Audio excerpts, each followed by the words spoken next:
पूरा लोकल। అందరికీ నమస్కారం. అందరికీ బోనాలు శుభాకాంక్షలు. బోనాల్ పండుగ అంటేనే ఇది తెలంగాణ మోస్ట్ ఫేవరెట్ ఫెస్టివల్ అని మీకు చెప్తున్నా. ఈ ఫెస్టివల్ ఇంపార్టెన్స్ ఏమంటే, వేరే ఫెస్టివల్ ఉంటే దసరా కానీ సంక్రాంతి కానీ మనం ఊరికి పోతాం. కానీ బోనాల్ పండుగ ఒక నెల ఆ గోల్కొండ దగ్గర నుంచి జగదంబ మహాకాళి, అక్కడి నుంచి సికింద్రాబాద్ ఉజ్జయిన్ మహాకాళి, ఇక్కడ లాల్ దర్వాజా సింహవాహిని మహాకాళి. ఈ చూడడానికి మొత్తం తెలంగాణ, ఆంధ్రప్రదేశ్, యావత్ భారత్, ఇంకా వరల్డ్ నుంచి కూడా ఎంతో మంది బోనాలు చూడడానికి హైదరాబాద్ వస్తారు. ఇక్కడ ఈ ఫెస్టివల్ ఖాసియత్ ఏమున్నది అంటే, ఇంపార్టెన్స్.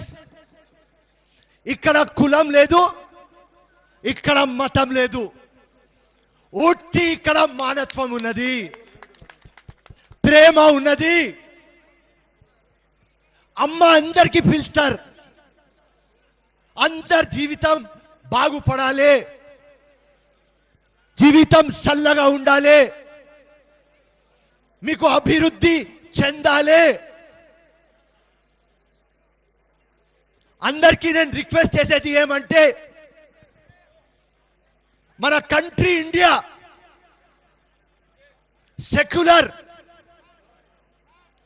మన కాన్స్టిట్యూషన్ సెక్యులర్, మన బోనాల్ పండుగ అది కూడా సెక్యులర్. ఎట్లా యునైట్ చేయాలి అది మాట్లాడాలి. ఎప్పుడు అమ్మ కులం మతం చూడలేదు, మనం ఎందుకు కులం మతం గురించి మాట్లాడాలి? మన అందరము ఒక్కటే. ఇది హైదరాబాద్ అంటే మినీ ఇండియా. ఈ లాల్ దర్వాజా టెంపుల్ అందరు మేము వస్తాం, అందరు కులం మతం అతీతంగా ఇక్కడ వస్తారు. దానికోసం నేను మా ముఖ్యమంత్రి గారికి ఒక రిక్వెస్ట్ పెడుతున్నా. ఈ మందిర్కి డెవలప్మెంట్ కావాలి, చాలా పెండింగ్ ఉన్నది.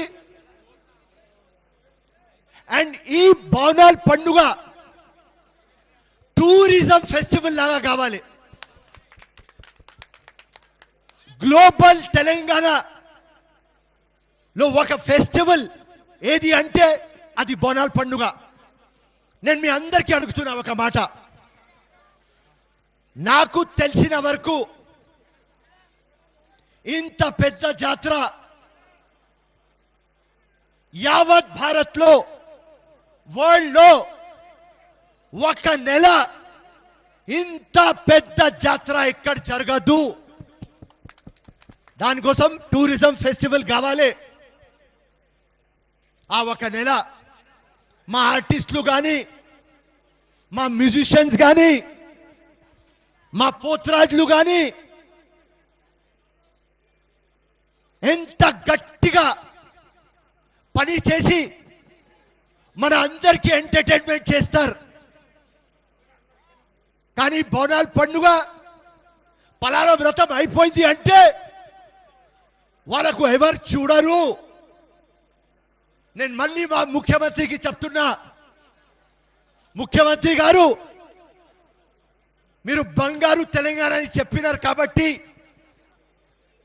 వేరే పొలిటికల్ పార్టీ చేయలేదు, మనం అందరికీ ఆదుకుంటాం. దానికోసం మెహర్బానీ చేసుకొని ఈ మ్యూజిషియన్స్ కి కానీ ఆర్టిస్ట్కి కానీ పోత్రాల జలకు కానీ మీరు చూసుకోవాలి.